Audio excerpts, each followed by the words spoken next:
Dr. Oz, great to see you again. Congrats on all your success. Thank you, Alex. Same to you. So in terms of Medicare, there's so much reporting out there that President Trump wants to cut Medicare, and you're saying that's not true, it's not going to happen. In every scenario that I've seen, the president wants to protect Medicare. He said it. He said he wants to love and cherish these programs. The reason you should believe him is because the main thing we have to do is align the states and the federal government with what they wish to accomplish. If we just do that, which by the way, if you're on a sports team playing music, trying to get your family to get along, what do? You align people. If we all want to go in one direction, which I believe is to take care of our most vulnerable, that's what a great society does, and we're great people, we're going to do that, then you want us to all agree on how to do that. And we have created, not on purpose, but effectively, a path where the governors want to go in one direction, and the president wants to go in a different direction. And if we don't fix that, the people who get hurt are those who we're charged in taking care of. So kind of where does this go then? Because then you sound like you've got a collision course coming based off of what you just said. Well, the good thing about the president, he knows how to make a deal. Yeah. And the art of the deal here is pretty straightforward. Governors are really becoming desperate about the cost of Medicaid. It's stripping away their ability to provide resources for education, other social services, to take care of their people. And we're becoming one massive healthcare system with a government attached, a country attached, and we don't want that. So I know you're really focused on trying to find waste, fraud, and abuse in the Medicare system. What have you found so far, and what kind of number have you found so far? Oh, it's billions and billions of dollars. I'll give you one concrete example, which also speaks to the malalignment.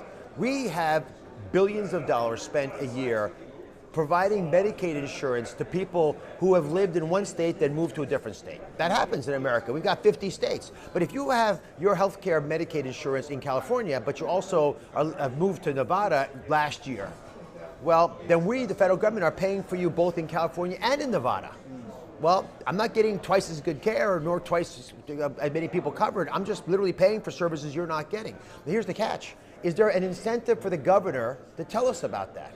No, they're getting extra money they can use for other issues that are plaguing their state. So it's an example of where we have a malalignment. We have insurance systems, literally, where brokers are selling coverage, insurance to people who don't know they have it. Why would you do that? Well, because if the people don't know they have it, they can't say, I don't want that coverage. And these companies, these brokers, can charge money for that. That's happened to 230,000 people last year. That's a big number. Imagine, almost 250,000 people were given insurance secretly, double secret probation. They didn't know about it, by people who made money because they're brokers. And yet we had to pay the bill, even though these people did not know they had insurance, did not get the coverage, did not go to the doctor when they should have. Your boss technically is Robert F. Kennedy Jr. right now, right? Who's also one of your good friends. Yes. A lot's been said about him. What do you think is the biggest misconception about RFK Jr.? RFK Jr., Secretary Kennedy, is an incredibly thoughtful person who's been through a lot of challenges in his life, and that has steeled him. It's made him tough enough to deal with the adversaries that he's faced, especially as he tries to get this country to be healthy again. I have tremendous respect for his ability to decipher what the real challenges are, and he's very measured in his thoughts on this regard. He's a fantastic leader. He's also been able to get 65,000 people at Health and Human Services to all sing off the same hymnal. That's not easy to do.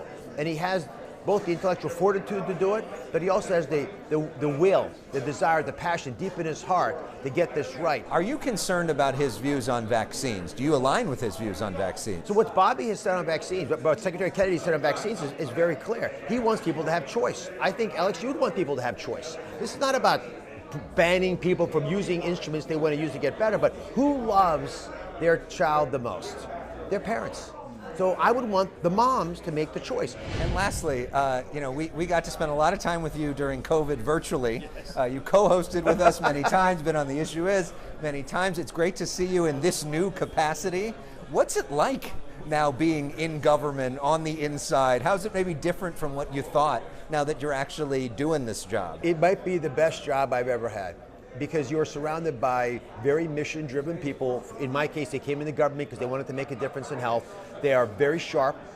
Many times they feel like they haven't been unleashed to go out and actually deal with the problems they wanted to tackle. And that's part of what government has to do, respond to a lot of different stakeholders. But this is a generational opportunity for us to make a difference, for us to actually tackle these big challenges, like the lack of alignment between states and federal government, to allow people to be empowered, to really have tools at their fingertips, maybe on their phone, that's going to allow them to have insights about their own well-being and their doctors to share that same opinion because they've got the same data flow. This is what we're going to change in America more than anything else. Allowing what's happened already in IT and finance, how information has changed how we live our lives, it's finally come to medicine. And I would look forward, if you'll invite me, to come visit with you frequently on Fox 11, which is my home station here in LA for years. My life has been about empowering people. I did it in medicine, practicing at Columbia. I've done it on the show with you here in Los Angeles. I want to make sure that CMS is responsible to the American public. And if you'll give me a chance to come talk about it, I'd love to do that. I love that. We love that, Dr. Oz. God bless. Great to see you, and I guess we'll be talking to you soon. Thanks, Alex. Thank you very much.